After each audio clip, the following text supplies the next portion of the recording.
Cole, Cole Everest. Cole, Parsons Cole, Pepperidge. It's a Cole of some kind. It's proven. It's a kid that He's a prospect, baby. well, he ain't a prospect anymore. Right now He's in the right now lineup. I guess you would call him either Shane Monahan or the next Ken Griffey Jr. You could go between either one because he seems to be hitting the ball. And when people hit the ball, you always, especially at this young, tender age, you get compared to any number of people, right? I mean, it's really kind of I don't know why we do. Well, I know why we do it because it gets people to excited. It gets people, um, jumping up and down because they want to compare the old to the new. Plus, a lot of people remember when Mickey Mantle came up, kid from Oklahoma, came up from Scranton, I guess. What are you doing for us, kid? This is the New York Yankees. There's no room for a guy trying to play his way into the lineup. You have to really show us something. Yeah, well, and that's it. And but it always has amazed me to see how many people people compare and I'm not saying anything bad against it. I mean, it's part of the love of baseball is reaching back into that into the past and talking about the future. It's just something that really the people have loved all the years that baseball has been in existence. And and this kid Cole Emerson is a kid that one day you knew at some point he was gonna get up here. You knew he had. I mean, if you watched him at all, and I didn't actually. I'm only going by what I read, and it, but He didn't make an impression on you in spring training. well, I didn't see that much of him. You know what? I didn't see a lot of spring training. You know, I just you don't see as many games as you'd like to, unless you want to pay the money to see it. Right. Unless you Pay to um, play. yeah, yeah. I mean, and to be honest, I waited this year a little bit to spend my money, so I listened to the games on the radio. Right. Um, as a matter of fact, this may sound cheap of me, but listen, I'm a senior citizen living on a budget, and so unfortunately, $200 or whatever it is just to go for the Mariners to watch the Mariners is a lot of money right now. I mean, again, so and I'm being very honest about it. It's not like the old days. Now there's a few games that they put on King Five, and that's beautiful. But look, the kid is 20 years old, 20, 21, 20 or 21. They stuck him at third base. He made a couple of great catches there. He had an OPS of 828 in the Cactus League, but was sent down to AAA because they had Brendan Donovan. Yeah, they had a third baseman. They had a third baseman, and when Brendan Donovan went on the injured reserve list, whatever they call it these days, um, he got a shot.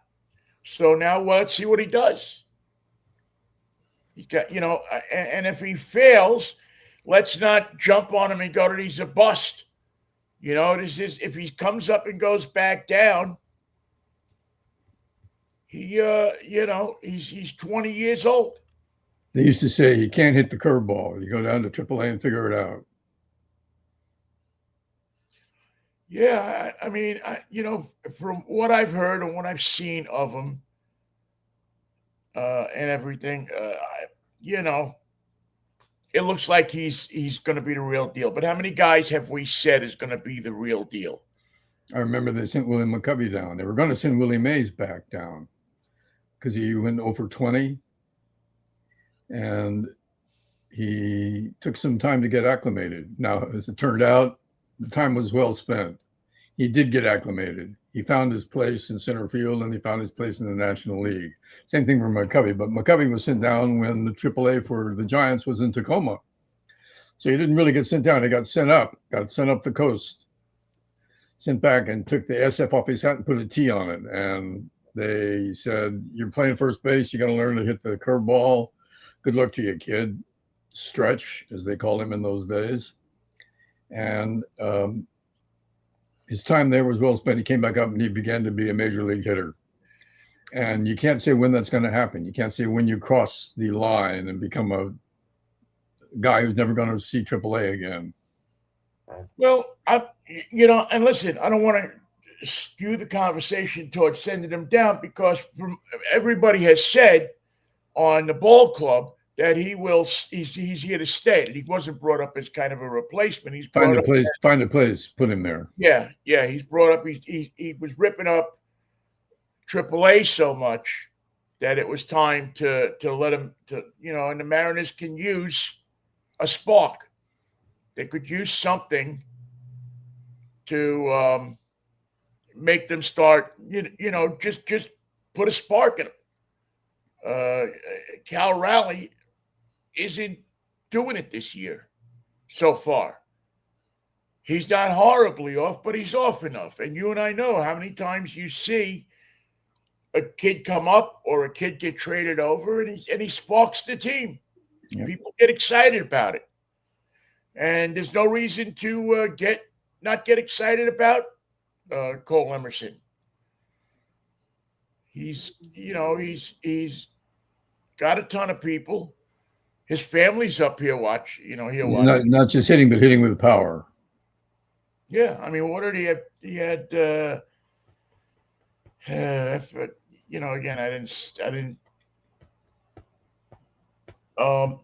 They got him hitting ninth and playing third. First game he went 0 for 2 with a walk and a run scored, but it seems like he is now found his group. He hit a dinger last night, right? His first major league home run, and the thing that I think is intriguing about him is that he's part of that 2023 class. He was the number 6 overall prospect in the game, but he's made it up to the major leagues in I'm not going to say record time, but in quicker time than many expected. Many would like, some people, but there's 2 other guys from that 2023 draft that made it up before him: Bryce Eldridge of the Giants and the Tigers' Kevin McGonigal. That's a name, huh? Kevin McGonigal. He's slightly Irish. How's your McGonigal? Scottish, I think. No. So, he came up in the right place.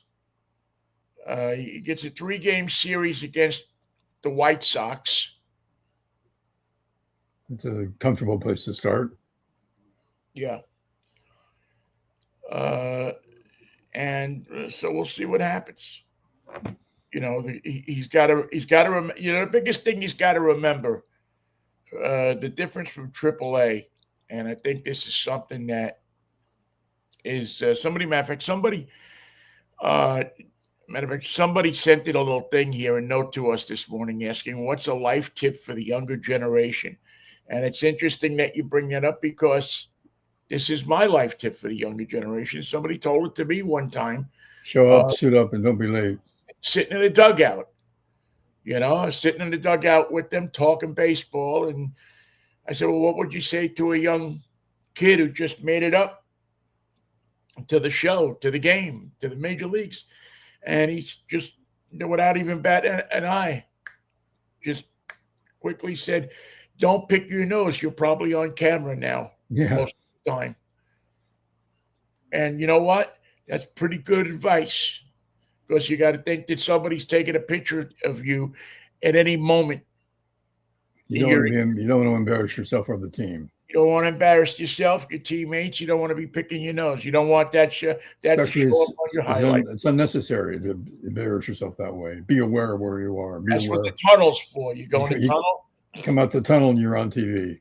and yeah, and you well, no, you go in the tunnel and you blow your snot, and you go back out and sit on the bench. Get a tissue, carry a tissue with you. Sit next to Salty, Peanuts, and Whitey. Get a handkerchief, and carry that handkerchief with you, but don't get caught picking your nose on the bench. Best soundest advice I've ever heard for a young player. Now, while the Mariners are looking to electrify their presence in the American League, the Mets have done the same in the National League. They woke up finally. They're playing little ball. They're winning games, Well, scoring runs. Again, same situation there. All of a sudden, the younger guys, the guys that aren't the regulars, They take their shot. They got a shot. They got make a the most shot of it. and they're hungry and they want it. Maybe the guy that's making $25 million a year isn't as hungry, but now he's got to be a little hungrier because not that anybody's looking to take his job, but when the standard rises, the standard is the standard, as Mike Tomlin used to say. When the standard rises, you got to rise up with it, or all of a sudden, now you're not going to, get rid of a Soto, or that. But, there's other guys that got to look at themselves on that club and say, I got to play. I got to start playing with these guys. The thing that I like about what I've seen with the Mets, and I can see the Mets because I have MLB.com through my cell phone company, so I can watch every Mets game if I want. Just can't watch the Mariners every game if I want. But the enthusiasm, the spirit, the thing that they bring, they bring a spirit to the game of wanting to compete, of wanting to be there. It almost felt, and I don't know how, because I'm not, again, you're at a distinct disadvantage all the time when you're not in the clubhouse to speak the truth. I can make up stories and say, well, there's discord in the clubhouse and well this and well that. But the truth is we don't know what's going on in the clubhouse unless we're in the clubhouse. That's a fact. You don't know. And that's one thing I learned. So, a lesson I learned when I started doing the Mariners games as opposed to working at KJR, where when you worked at KJR, you got over to the ballpark, you talked to some players sometimes. It wasn't your beat. But you weren't there every night. You didn't get that feeling of what's going on in the clubhouse. And the beat reporters did. So you had to make friends with the beat reporters and kind of get what they see, and see if that's if you want to take that for gospel. And luckily, we had a bunch of beat reporters here that I was friendly with and could trust and could find out things that were going on that I missed. But when you're not in there every day, you don't get that. You don't live with the ball club. When you the funny thing about the teams that are successful, like the Atlanta Braves, they have a personality. They have a reputation as a no-star team, a team that pulls together, a team that has makes its own breaks, a team that has its own energy level that they call upon, a team that has a certain life on the bench, a certain life and a certain support. You got two guys on, everybody's up on the rail. Let's get these runs in. Let's figure out a way, yelling, screaming at each other. Get a hit, put it through the spot. This one's got eyes. And they are involved without being, it's natural, it's organic, it's real. And teams long for that. Now, to use an example of the team you already mentioned, the White Sox. The Chicago White Sox have that life. They have that spirit on the bench. They have that ability to start their own rallies, that ability to be their own support system. I'm not saying they don't, but I'm saying that the Atlanta Braves are famous for it this year, and it started last year. It's because it seems to work for them. They're the best team in baseball. And the other teams that, like our loved Giants and our Mets, can't get started. They're in their own way. Same thing with the Dodgers. The Dodgers are winning, then they're losing, then somebody gets hurt, then somebody that comes up, then somebody takes their place. They're not hitting on all cylinders, and they can't find that magic spot where they know that they're going to win. Not that they can't win. They are a winning team, but they don't have what they had in 1 year, whatever that life was. It's different this year. And that makes a difference because the results are right there, right there in the sports page every day. You can't argue with the results. You can't argue with the reality that you're not winning the games that you would have won last year. And it's not like you don't want to, but there are certain things that are preventing it. Injury list, somebody coming back, somebody been traded, somebody is. Well, it's got to be fun to go to the ballpark, Michael. It's got to be, it can't feel like it's a chore. You're going to play a kid's game. Right, to go to the ballpark. And I mean, these guys are professionals and they know it's a job and yada, yada, yada. But it also, I think, for a lot of players, has to be that they're getting something for their effort. They're seeing that the other guy on the team is making the same effort as they are. And there's some magic that you can't describe. Everybody is trying on an equal level. If there's one thing that I can think of that I pulled out of teams like the 2001 Mariners and even those Mariners of the late 90s, you had to feel like everybody was given a good effort every day. And in 2001, of course, the season that they won 116 games, it just felt like they felt like it were at some points that they weren't going to lose another game that year. That it was, they were going to go to the ballpark expecting to win. That was the thing that the Yankees felt when they were in that place, that the Mets felt, that the Dodgers feel, that all good teams feel. Now, they don't take it for granted. They just assume they're going to win every game. They go to the ballpark thinking that they're going to win every game. And, I don't know, you and I used to argue about this every once in a while because, among many other things, would be that I always felt that, at the beginning of the year, every ball player, shows up thinking that they're going to be able to win the pennant. You got to think that when you show up at the ballpark. Now, as the year progresses, you find out that you're not. You look at what your prospects are and you start to say, I don't know if we got. And no matter what you do, you can't change it. Yeah, and so you can go one of two ways. You can still play your ass off because you're a professional and that's what you do. That's what you give to the world. Or you can start to slack off. And that's an ugly thing in baseball. Take outs off in the field. Just not give the same effort. And that is contagious on a ball club. Because one guy sees it and he says, well, if he can get away with it, I can get away with it.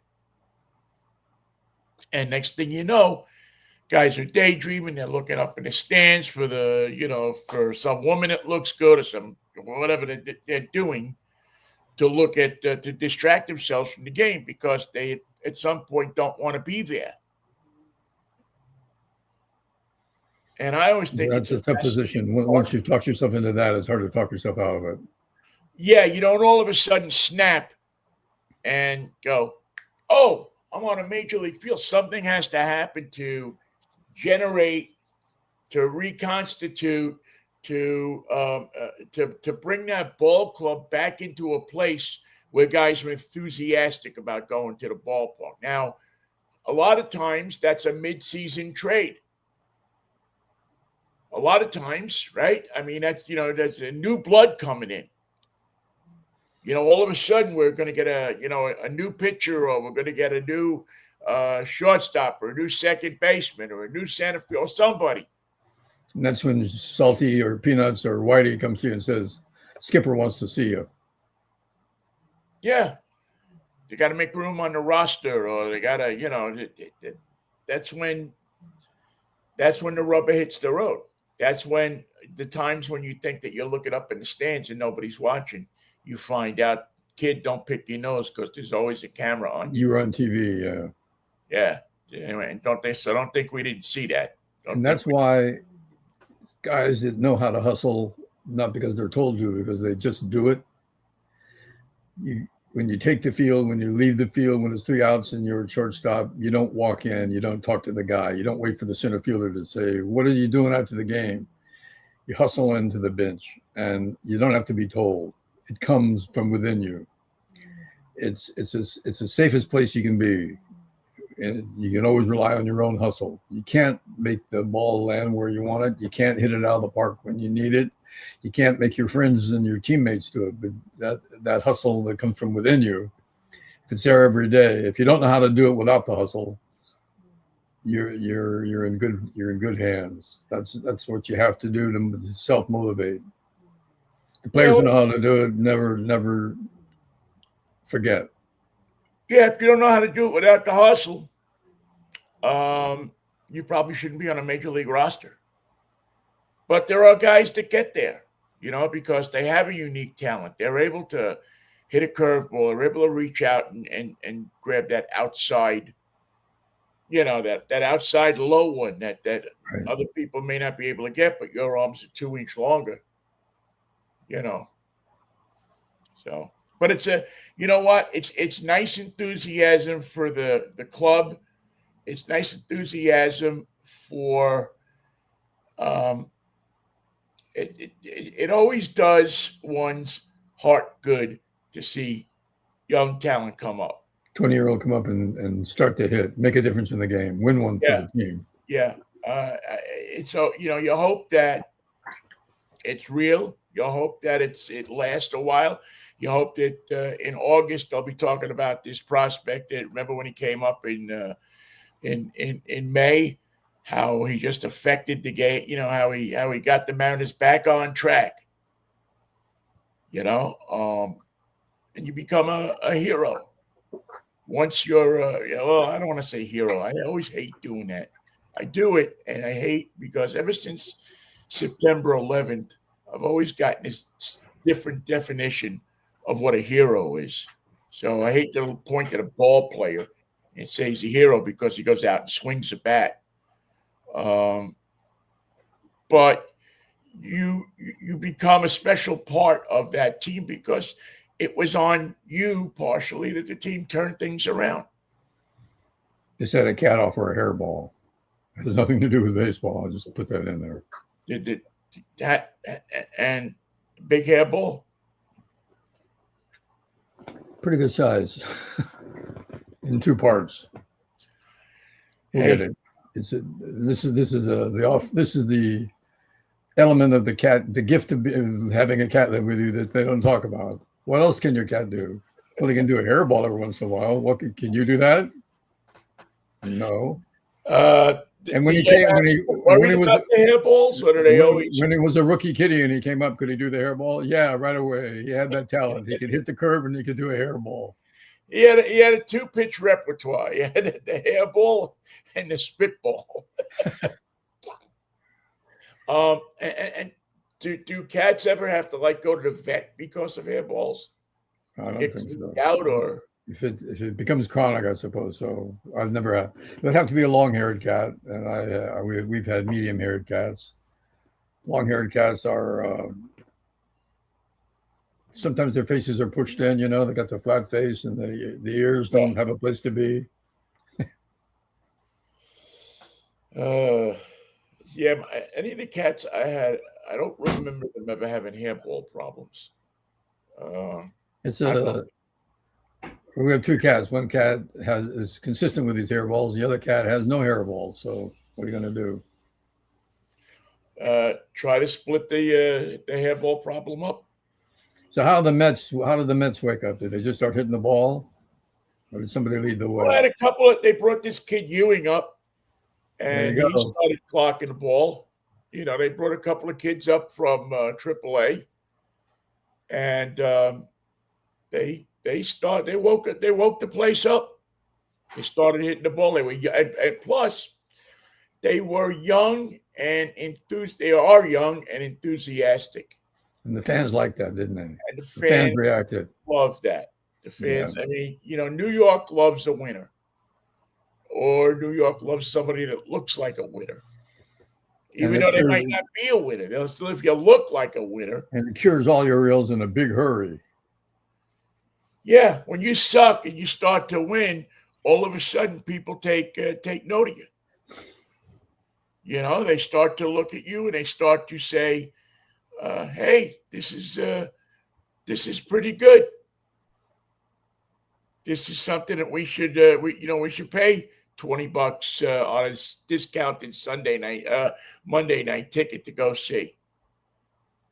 You know, used to be you just go out um, to the ballpark, ride the 7 train out to the ballpark, and spend your $1.75 for a general admission seat, sneak down, and watch the ball game. But now it's a little bit more expensive than that. I know Still the 7 train. yeah, oh yeah, still the 7 train. I think they're now they were down in Washington last night. It was a wild game. I wasn't watching the game. I was listening to it, and um, they won 16-7 in 10 innings. No, 12 innings, excuse me. So They got busy at the end, it sounds like. the last the last 3 innings, 4 innings, you know, it was almost like you were listening to I mean, everybody went, this guy got up, that guy got up, this guy got up. It reminded me of what I was listening to. And again, I was in and out of the car when I was listening to it. The famous fireworks game back in 1983, 84 with the Braves, when the Mets played the second game of a doubleheader. And the game started late to begin with because they had some kind of mid-game ceremony. And then, so the game started late and it won 19 innings, I believe. That's a long game. But it won every time somebody would score, would do something, the other side would come back in the bottom of the top of that inning and equal the score. And I believe there was one time the Braves scored like 4 runs. Didn't look good. It looked like the game was over. 20 in like the 16th inning. And the Mets came back and like the pitcher, the relief pitcher, like Pete Falcone, Hits one. hits a home run, like a 3-run home run. You know, they send them up there because nobody's got, no, they're out of people. I got one guy on the bench. I'm not sending him up to pinch hit for you. Go, Pete. Yeah. And it was a crazy game. Well, the Mets had 10 runs in the 12th inning last night of their 16-7 win over the Nationals. First team since the 1983 Rangers to score double digits in a single extra inning. Their output matched the 4th most runs any team has scored in an extra inning in Major League Baseball history. One of only 7 clubs to accomplish that feat. Now, and the Nationals had an incident last night in the game. We read about it. Someone put a white supremacist banner up for a brief period of time before taking it down. And the guys went back and looked at the videotape and found the guys and kicked them out and banned them from baseball. And interesting that it was on the same day as the shooting in San Diego, which was propagated by 2 teenage white supremacists who thought somehow came to the conclusion after 17 years of age that they were the superior race, and that the kids at the Islamic Center were an inferior race. And they were going to put things right because they had racial pride. And so that racial pride was illustrated by the guys who put up that banner, and they were apprehended, and the banner was confiscated, and they were banned from baseball. And that's how the game is played. Well, why? If you're a young kid today and the president of the United States is spouting all this bullshit, there's your inspiration. Not just the president of the United States, but people in your neighborhood, people where you live, if you live in one of these crazy neighborhoods, that are just, you're constantly being fed a diet of the Christians are we have a Department of War instead of a Department of Defense. We have this, we have that. When you hear all of this rhetoric, when you hear all of this stuff, I mean, I'm not making any excuse for them. They're old enough to know better. Apparently not. When you hear this kind of stuff and you're surrounded by it all the time, it takes a pretty strong mind not to buy into it at 17 years old. It's a beautiful sunny day in San Diego. We could go to Mission Beach and enjoy the day, but no. I think I'll steal my mom's gun and car and go. By the way, they were so inspired by their racial pride that their plan never got them even past the sidewalk. One security guard, a hero, saved all the lives of anybody inside by distracting these guys and meeting their fire with fire. Their attack ended up being just a foray down the street where they shot at a guy who was manicuring a lawn, and then they killed themselves. Next time they get excited about something, these two kids, start with killing yourself. Yeah, kill yourself first and leave the rest of us alone. Then we'll talk later. And then they had, I guess, and I know it was a crazy day down there because any kind of religious facility where they had, from what I understand, any kind of religious facility or most religious facilities with a certain vicinity of that incident were put on lockdown. Yep. Because I know somebody that works at one down there, and they were put on lockdown. I'd be interested to know what kind of family these kids came from, because for folks who know San Diego, it's a military town. A lot of Navy, a lot of Marines, a lot of Air Force, a lot of people being deployed and stationed, and people who are out of the service don't stray from there. All the cops in town are ex-Marines. It's a military town. Yeah, it's always been. You mentioned cops being ex-Marines, so it's always been. Southern California has always had a large proportion of police officers that are ex-servicemen, mostly Marines, actually. But there's always been a large proportion, and that's why it's always felt like, in many ways, that it's a more of a military state. More of a military situation, because they handle things. They're certainly not the New York cops. These are not Irish cops. These are not the New York cops that crack you on the back of their knees and let you run home.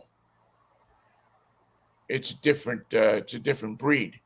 And if you remember the last time we went to Yankee Stadium, there was an Irish cop directing traffic in the Bronx. And he was not only directing traffic with his arms and legs, with his arms and hands, but he was yelling out, "Hey, you over there! Get over here! Come on!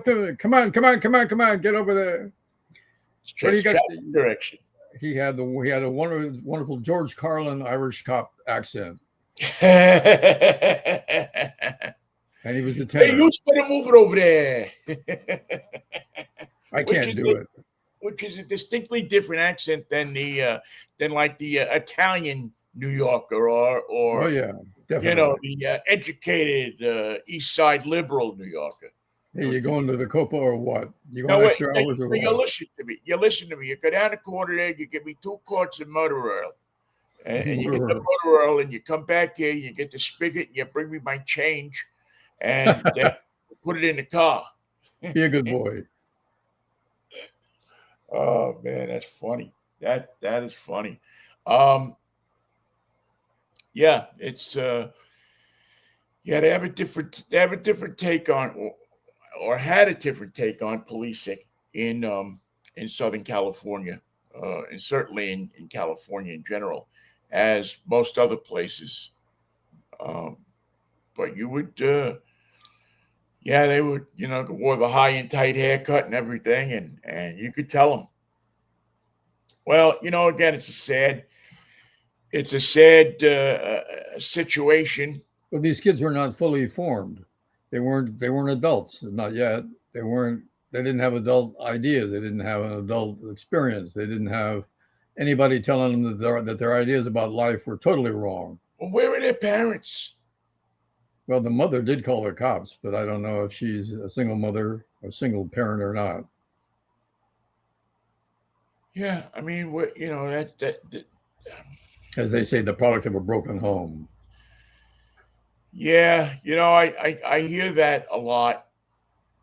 I hear that from people. Well, if we didn't have the divorce rate, if we didn't have the this rate or that rate, or single mothers didn't get, people didn't get pregnant, they wouldn't have this problem, um, Or the idea that the problems of the world are somebody else's. yeah, I'm fine. I'm great. I'm set. I'm perfect. I'm 17 and ready to go. But these Muslims that go to the Muslim school, that's the problem. That's what's wrong with my neighborhood. That's what's wrong with my life. That's what's wrong with San Diego. We got to put an end to that. Trump said, Hexa said, I saw on TV, I heard on the internet. What? Well, and you also get these guys like Nick Fuentes and these people that are they're put in the media spotlight by both the legitimate media and the Tucker Carlsons of the world. Oh, yeah. They're given real estate on mainstream media stations to espouse their ideas. They're not looked at as freaks. They're interviewed like they're regular normal people. Like they're actual people. And somebody sees that. We had people like that when I was growing up in New York. We had people that would spout off racist kind of stuff all the time, and have the ideas of George Wallace was big back in the 60s, the late 60s. He was kind of the symbol of segregation now, segregation tomorrow, segregation forever. He was the and actually did quite well for a third party candidate in some of those elections. He wasn't big on the smile. He didn't have a politician's smile. That's all he needed. Oh, he had a slimy. Yeah, there was a slimy thing about him. But you couldn't get a smile out of him. Enough. Toward the end of his life, after he got shot, he kind of changed his tune. Well, these kids changed their tune yesterday after they got shot too. Yeah, no more tune out of them. Yeah, no more tune. Well, did they get together, take the gun, take their mother's car, put on their camo and drive into town? And were they talking all the way about it? It's going to be such fun today. We're going to shoot up the place. Then we get to kill each other. They figured out, I mean, what reward are they getting out of it? But I guess, strangely enough, they get the same reward that the guys that hijacked the planes and flew them into the World Trade Center get, right? You get nothing. You get to be a martyr for the cause. No receipt. Which equals nothing. You get nothing. Nobody gives you a state funeral. Nobody gives you. There's no heaven waiting for you. You get nothing. What happened to the heaven that was supposed to be waiting for us? You misread that. There's no heaven waiting for you. What about tomorrow? No, I wouldn't look forward to tomorrow either. Yeah, that's not happening. Going away of Colbert. That would be a no. The answer is no. You get nothing. Yeah, and again, people are going to say, "Well, you're blaming Trump. You're blaming," but no, I'm not blaming Trump. I'm blaming the whole dang movement that allows Trump to happen. That loves him, that dances with him, That that praises loves him. that looks at him as a savior, as a messiah. Well, and you know what? They got their price of the messiah yesterday. They'll be paying. I forget what the number. What is it? $1.8 billion. 1.76. But let's They'll say be, 1.8 because he'll round it up. yeah, they'll be paying. They'll be paying. We'll be paying. We'll all be paying for a fund for these scumbags. To reward idiocy. By the way, those two kids get none of that money. They don't get a dime. They're not going to get anything, huh? They were No, trying to get in on the deadline and they missed it. sorry. Once again, the answer is no. What do we get? Nothing. Nothing. Where do we go? Nowhere. Nowhere. What did we do? Well, you didn't do much. Yeah, it's amazing that these kids are well, not these kids, but these people, people. What really riles me about this, almost more than anything else, is you cut funding from Medicaid, Yeah. you cut funding from Head Start, you cut funding from social programs for seniors. So you can build a ballroom for the Proud Boys. Yeah, so you can build a ballroom for the Proud Boys and give them all a check. You're supposed to be for law and order, and you hand it out, and you're going to hand out money to people that assaulted police officers, that tried to kill the vice president of the United States. Whether you like him or you didn't like him, he was still the vice president of the United States, who stood outside a building and said, "Hang him," with a noose. Got it right here. And who are easily, you could draw a line to the fact that if they would have got a hold of him that day, they would have hung him that day. Tomas. They would have ripped him apart. And we're going to have to pay. We're going to have to pay for that. They get a signing bonus. It's like their star shortstop coming up from the AAA.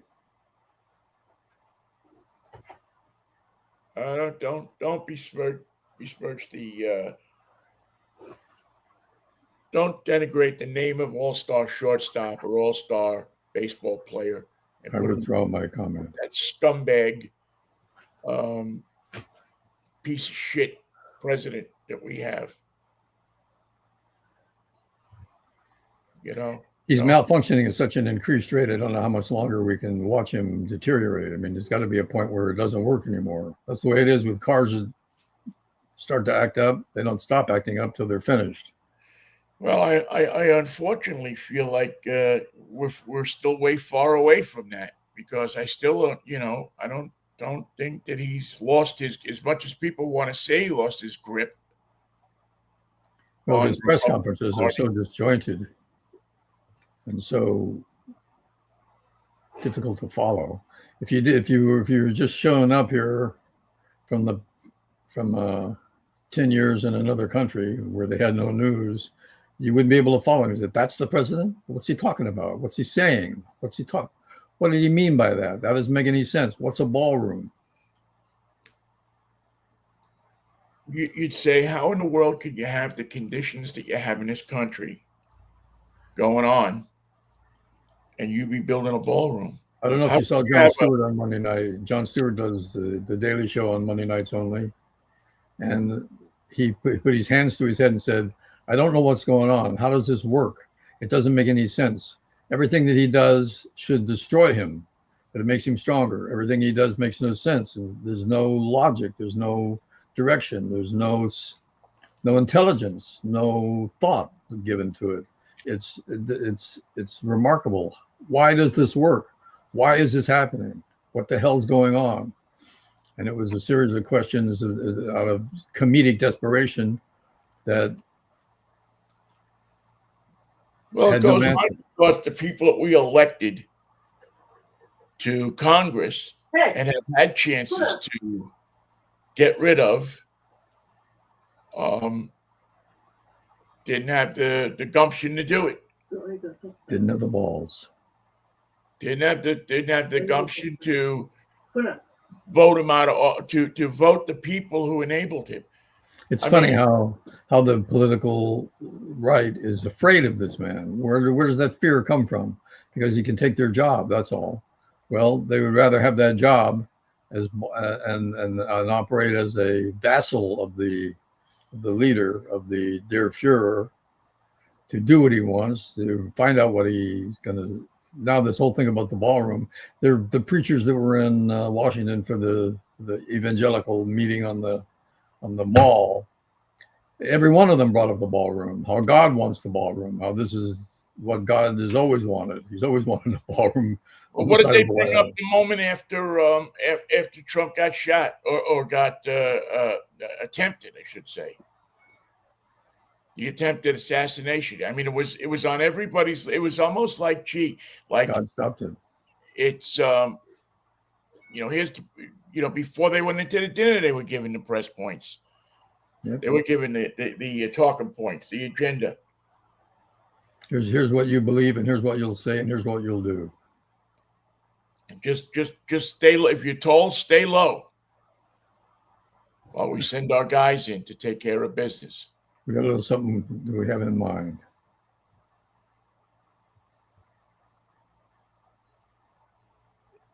No, I don't. I've seen Jon Stewart do that segment before, a similar segment, and I've asked the question myself: How do we let this guy? How do we, as a country, are supposed to be the smartest fucking people in the world? How do we let this happen? And Stewart's theory was: here's a guy that does everything wrong, everything, every step of the way, every comment that he can make, every negotiation, every complex problem that he has to face, everything it is, from COVID to the war to redistricting the southern states so that black people don't have representation. Everything he does is wrong. Everything he does is black. Everything he does is evil. Everything he does is the wrong way to go about it. And he skates every time. There is no payback. There's no brakes. People talk about the guardrail. Forget the guardrail. We're way past the guardrail. There's just no brakes at all. And it's fascinating how now this fund of $1.7 billion, where the hell did that come from? What other president could put together a fund to pay the enemies of the state? And have nobody stand up and say, hold it, wait a minute, we're not doing that. Yeah, this is wrong. This is not going to happen. Well, the only shot we have right now is that we have to work as hard as possible at the midterms to elect people that have a different point of view than Donald Trump. We have to get every one of these people out of office, and then your job won't be over once you vote, because you're going to have to make sure that your vote gets counted. You're going to have to maybe get on your computer and see your vote on the computer, where that's available, or maybe go down to the county register's office, or you're going to have to check on your vote. You're going to have to work for it this year. It's not going to be easy to get our country back from these people. It would have been easy 6 years ago, whatever it was, when Mitch McConnell went down there and kissed his ring, or the clown from Fresno there that went down and was going to kick his ass and came back with his diaper firmly drug up his ass. That's who you're going to have to contend with. We had our chances. We had our chances to fix it, and we said, "Oh, well, it's only Donald Trump. He's only it's only Trump. He's just making a joke. That's how he is. You're in chance of when you're in danger of losing your house, your car, your rights, your money. I What don't little think that you Trump's may going to have, save it for you. and then they want to take our money and put it into our Social Security money and put it into Bitcoin. Donnie Jr. can take it out, but you can't. Yeah, see what happens when you go down and try to cash one of those checks. I'm still convinced that this whole Bitcoin thing is a scam. It remains a scam until you can convert it to dollars. It's a criminal enterprise that you have to find somebody who'll convert it to dollars for you, who will take a piece of paper that says you have this. Can't figure out where it is, but we say it exists. Has no idea where that account is, and say, okay, we'll give you this much cash. We'll give you this paper that looks like this for that paper that looks like that. But it said 26,000. You gave me 24. Well, we're adjusting for inflation and for the future. I don't know if it really is 26. It says it's 26, but 26 what? $26,000? If it was $26,000, it wouldn't say Bitcoin. It would say dollars. So it's not $26,000. It's 26,000 in Bitcoin. I'll give you 24 in real money. Real money? What happened to my account? We're adjusting for reality. Grocery store and buy $26,000 worth of creamsicles? If you got $26,000 in Tinder, legal Tinder, that's one thing. If you're coming into a grocery store with your Bitcoin, see how far you get. Well, they got them machines in the grocery store. They had it say, Bitcoin, we'll sell you Bitcoin.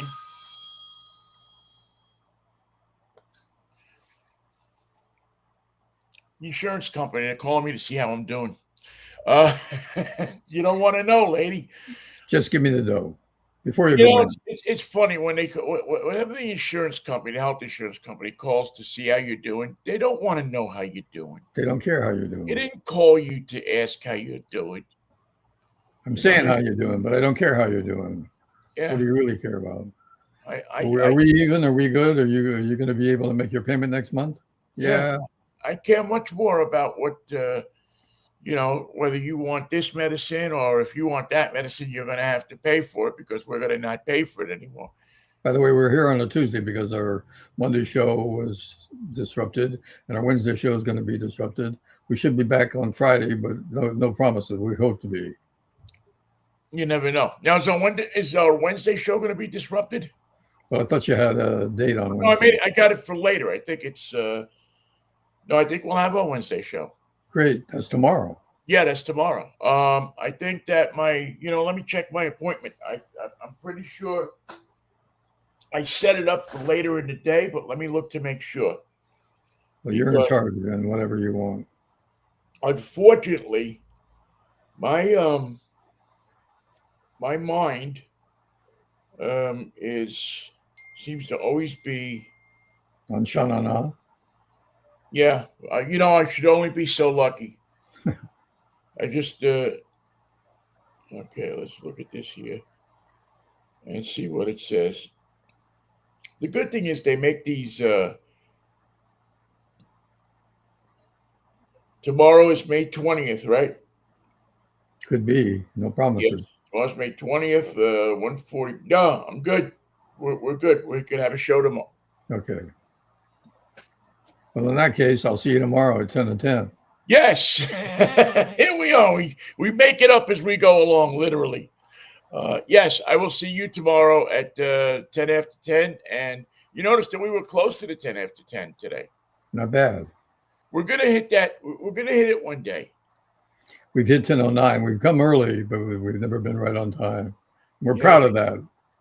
Well, that's part of our endearing charm. Is you want us, you have to work for us a little bit. And our story is always the same. We're going to be here at 10 after 10 or sometime soon. Yeah. Sometimes. Sometimes reasonably close to 10 after 10. It ain't radio. It's not the top of the hour. By the way, Yeah. CBS is going away. There was not going to be a top of the hour. Yeah, that's sad. Although I have a couple of people that I know that have been hired by what is going to try to replace CBS radio. I'm glad to hear that. Maybe got the only new jobs in radio yesterday in LA. Who's the parent company? It's you'll laugh at this. It's the guy that runs WABC in New York. The guy that owns the WABC. Yeah, Ted, Greek guy, owns WABC in New York. He's got a hate radio station going there. Is he going to be able to do the straight news? Well, that's what that's what so far. Now, one of the guys that has been hired by him is not a hate talk guy. I don't know about the other guys, but the two guys that I know so far that have been hired by that network are pretty straight arrows when it comes to news. And I hope they can stick to it. I wish them luck. Yeah, I hope so too. I always said that who, what, where, when, and how was enough. But by the time you did that, you've done a lot. If you can do it right. And New York's a tough market, but if they can garner some beans. This is the hairball cat. He wants you to know he's okay. Good. Now he'll do it again. He wants you to know that. Sometime in the next month. Cats will always do it if they get the opportunity. See, there's his eyes. He's looking at you, Vinnie. Yep. Oh, I didn't see you down there. You were hiding behind the logo, the CNG or whatever it is. Hello. Hiya. That's Tomas. We call him Tomas because he's got big feet. Polydactyl. Tomas is he's that's a rare look. He's a 30-pound cat. Tomas. Oye, kitty. Kitty. No, he's gonna ignore you and me. Yeah. Who else but a cat would sit on your lap and then ignore you? Well, let's see. Probably 25 of the girlfriends I had. There he is. Oh, there he is again. Hello, Tomas. He's got a black nose. He's got a black heart on his nose. Oh, he's a cutie. Look at that. He's actually participating. We should figure out a way to get him to talk. Well, it's going to involve food. Just know that. Well, well, that's how you get me to talk. All right. Tomorrow morning. Tomorrow morning, 10 past 10, Mikey and Vinnie. See you then. 10 past 10, Mikey and Vinnie. Be here or not. But if you're not here, you'll miss out. Be here or you'll miss the hairball. You don't want to do that. Right. You don't want to miss the hairball because it's one time every month that it comes up.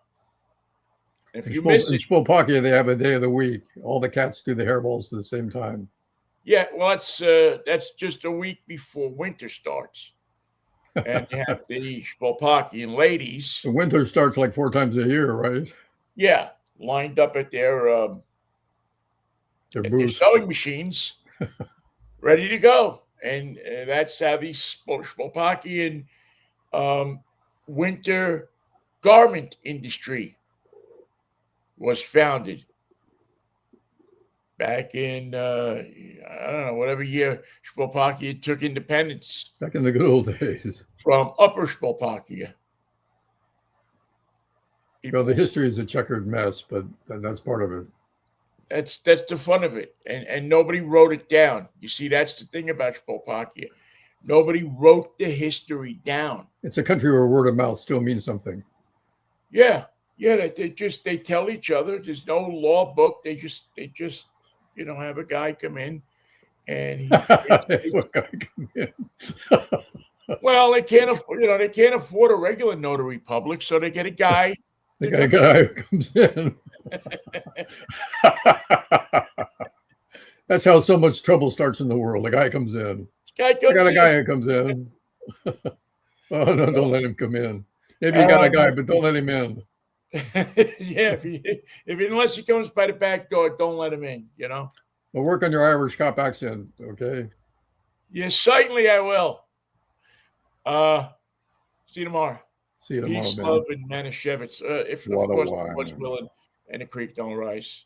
Good to see you, Michael. Good to see you. All right. Peace, love, and Manischewitz, baby.